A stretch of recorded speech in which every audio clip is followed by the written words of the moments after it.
Assalamualaikum warahmatullahi wabarakatuh. Bergabung lagi dengan saya di Daily Lisa John. Dalam video kali ini saya akan memberikan tutorial mengenai tetap di tabulasi data. Apabila teman-teman ingin request untuk tutorial tabulasi data pada penelitian kalian, teman-teman bisa lanjut ke Instagram saya. Yuk saksikan, jangan di skip-skip agar teman-teman mudah memahami dan cepat menyelesaikan penelitian kalian.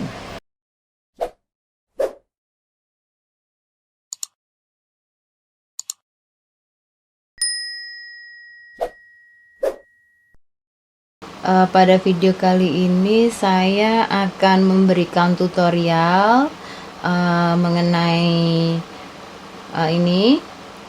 nilai perusahaan, tabulasi data nilai perusahaan yang dipengaruhi oleh untuk variabel X-nya itu adalah profitabilitas, kebijakan hutang, struktur modal, dan ukuran perusahaan. Nah, ini request dari kolom komentar. Nah, saya akan memberikan tutorialnya.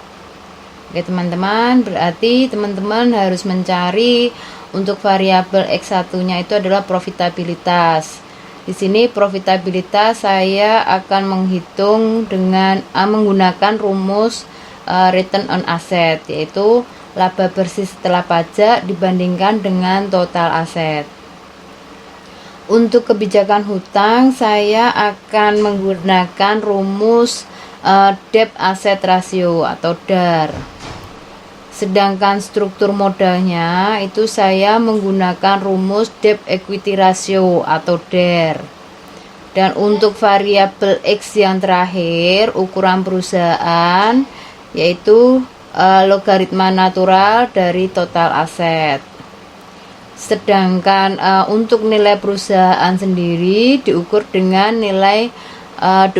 rumus price book value, di mana harga saham dibagi dengan book value. Book value nanti dicari dengan menggunakan rumus total equity dibandingkan dengan jumlah saham beredar. Nah, sekarang teman-teman harus mencari sampel terlebih dahulu. Oke, untuk mencari sampel, teman-teman di awalan harus mencari perusahaan food and beverage itu ada berapa. Nah, ini saya menggunakan teman-teman cukup buka di Google aja, diketik perusahaan food and beverage. Ini saya menggunakan saham Oke. Nah, di sini untuk food and beverage, perusahaan food and beverage atau makanan dan minuman itu ada 26 perusahaan. Populasinya ada 26 perusahaan. Nah, nanti untuk sampelnya akan diseleksi dengan kriteria perusahaan itu terdaftar pada periode penelitian dan perusahaan itu mendapatkan laba. Jadi yang tidak terdaftar pada periode penelitian tidak dijadikan sampel, dan perusahaannya rugi juga tidak dijadikan sampel.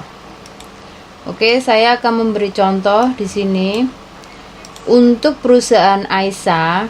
Nah, teman-teman bisa lihat di sini untuk Aisyah. Aisyah di sini IPO-nya itu tahun 1997. Berarti untuk kriteria pertama yaitu Aisyah itu memenuhi kriteria yang pertama karena IPO-nya di tahun 97, sedangkan penelitian ini mulai tahun 2018 hingga 2020. Oke, selanjutnya di sini sudah saya seleksi sampel kan. Misalkan di sini Aisyah ini dia mendapatkan laba. Teman-teman kalau untuk mengetahui laba dan rugi, teman-teman bisa melihat laporan keuangan. Laporan keuangan teman-teman mencarinya pada bagian ini, www.idx.co.id. Sebentar, idx.co.id laporan keuangan. Nah, teman-teman bisa ketik Aisyah. untuk tahun 2020 karena saya memberi contoh untuk tahun 2020. Nah, di sini ada FKS Food ini, teman-teman bisa diklik aja. Nah, untuk mencari perusahaan itu mendapatkan laba atau rugi, teman-teman bisa lihat di bagian laba ruginya. Nah, ini terutama di sini. Oke, teman-teman bisa lihat di laba tahun berjalan, karena posisi laba tahun berjalan ini sudah dikurangi dengan pajak penghasilan. Jadi laba setelah pajak. Berarti di sini untuk perusahaan Aisa pada tahun 2020 dia mendapatkan laba. Berarti Aisa dijadikan sebagai sampel. Nah, untuk perusahaannya rugi, misalkan ini di sini tahun 2020 sudah saya kasih kode untuk perusahaan Alto. Teman-teman bisa lihat di sini Alto.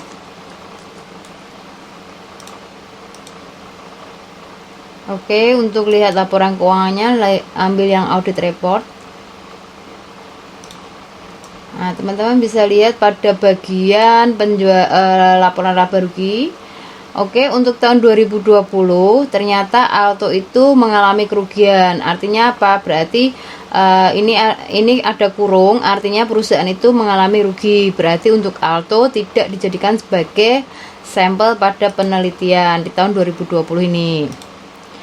Oke, setelah sampel sudah dicari, nah ini seperti ini misalkan tahun 2020.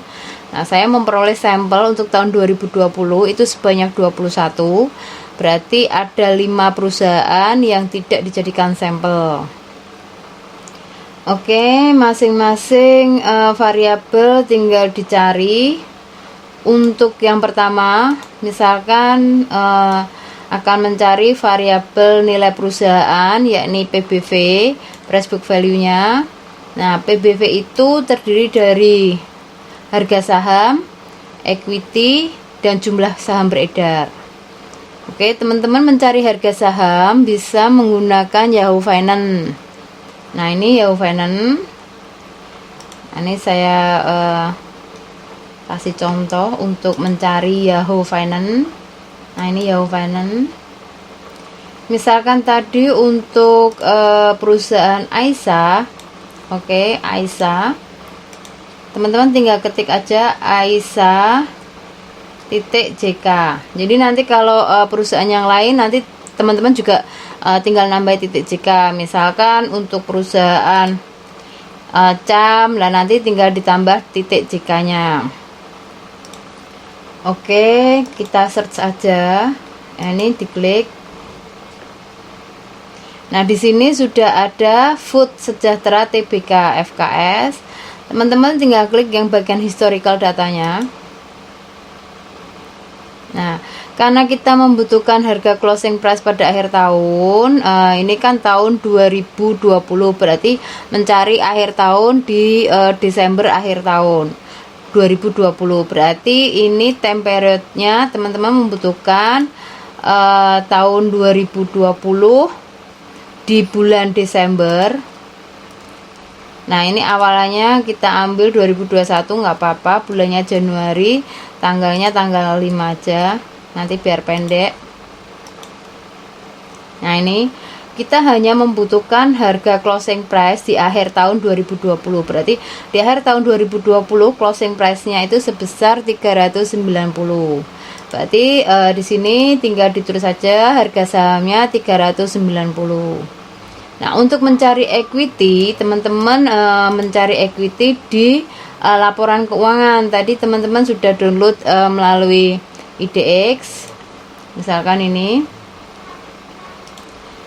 Tadi misalkan ini Aisa ini untuk equity teman-teman bisa melihat pada bagian ekuitas. Nah, ini jumlah ekuitasnya sekian. Nah, teman-teman bisa dilihat ini dalam jutaan rupiah. Berarti kalau dalam jutaan rupiah teman-teman harus mengalihkan 1 juta. Misalkan di sini. Nah, ini untuk Aisa equity-nya adalah tadi 828 257. 828.257 dalam jutaan tinggal dikalikan 1 juta. Oke, sudah ketemu equity-nya. Nah, teman-teman tinggal mencari jumlah saham beredar. Nah, di sini teman-teman bisa di Ctrl F. Nah, ini nanti teman-teman tinggal search, ketik aja modal saham.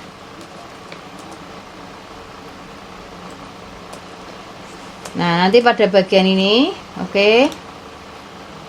Bagian modal saham ini teman-teman bisa lihat jumlah modal saham untuk tahun 2020 itu sebesar 9311800 ini 800 sekian. Tinggal teman-teman tinggal diketik aja 9311800 sekian. Oke, sudah ketemu jumlah saham beredar. Berarti ini rumus tinggal mencari BVS-nya, book values. Book values itu ini misalkan saya kosongin. Untuk book values teman-teman tinggal mencari sama dengan equity dibagi dengan jumlah saham beredar. Nah, sudah ketemu book values-nya. Nah, nanti tinggal mencari PBV-nya, nilai perusahaannya. Nah, nilai perusahaan itu berarti harga saham dibagi dengan BVS atau book values-nya, sama dengan harga saham tadi yang sudah dicari dibagi dengan BVS. Sudah ketemu untuk nilai perusahaannya. Oke, paham ya? Nah, untuk variabel X-nya atau independennya, yang pertama itu adalah profitabilitas. Nah, profitabilitas itu menggunakan rumus ROA, return on asset. Nah, ROA itu rumusnya adalah laba bersih setelah pajak dibagi dengan total aset. Nah, sekarang teman-teman tinggal mencari di bagian di sini, di laporan laba ruginya tadi. Oke, laba bersih setelah pajak ini sebesar 1204972 dikalikan 1 juta. Nah, ini 1204972 kalikan 1 juta. Oke, sudah benar. Nah, dibandingkan dengan total aset. Total asetnya mana? Nah, total aset cari di bagian ini. Total aset, jumlah asetnya. Nah, ini jumlah asetnya adalah 2011557 kalikan 1 juta. 2011557 kalikan 1 juta. Nah, ini sudah ketemu. Nah, ini misalkan saya kosongin. Nah, cara mencari ROA-nya teman-teman tinggal sama dengan, nah, kursornya taruh di laba bersih setelah pajak sini, dibagi dengan total aset. Nah, sudah ketemu. Oke. Untuk tadi variabel yang kedua yaitu kebijakan hutang. Oke, kebijakan hutang saya menggunakan rumus total hutang dibandingkan dengan total aset atau debt asset ratio. Nah, total hutang berarti teman-teman harus mencari total hutang dengan total aset. Karena tadi sudah mencari total aset, berarti total aset tidak usah dicari lagi, tinggal dikopikan lagi dari tadi yang tadi hasilnya. Sekarang tinggal mencari total hutangnya. Oke, total hutangnya teman-teman bisa lihat di bagian ini, jumlah liabilitas. Jumlah liabilitasnya itu sebesar 1183.300 dalam jutaan. Oke, 1183.300 dalam jutaan. Oke, sudah ketemu total asetnya, tinggal mencari rumus darnya. Nah, ini saya kosongin, misalkan sama dengan total hutang dibagi dengan total aset, tinggal di enter. Oke, sekarang tinggal mencari struktur modal. Nah, struktur modal itu rumusnya adalah menggunakan debt equity ratio. Rumusnya itu adalah perbandingan antara total hutang dibandingkan dengan equity. Nah, teman-teman tinggal mencari total hutang. Total hutang tadi sudah mencari di bagian jumlah liabilities, dan equity tadi juga sudah mencari untuk ekuitasnya, jumlah ekuitasnya. Nah, tinggal masukkan aja rumusnya, sama dengan total hutang dibagi dengan jumlah ekuitas. Nah, sudah ketemu untuk struktur modalnya. Nah, untuk variabel yang terakhir, misalkan total aset, ukuran perusahaan. Ukuran perusahaan itu diukur menggunakan logaritma natural dari total aset. Nah, total aset, teman-teman tadi sudah mencari total aset, itu pada bagian jumlah aset atau total asetnya.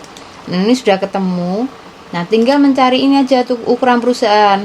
Teman-teman tinggal sama dengan ketik ln atau logaritma natural, kurung buka.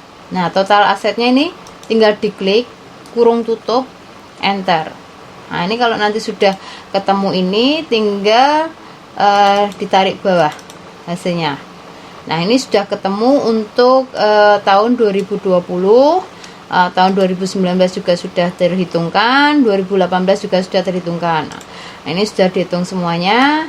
Jadi nanti sampelnya adalah masing-masing dari tahun 2018, 19, 2020 nanti tinggal dijumlahkan ketemu berapa.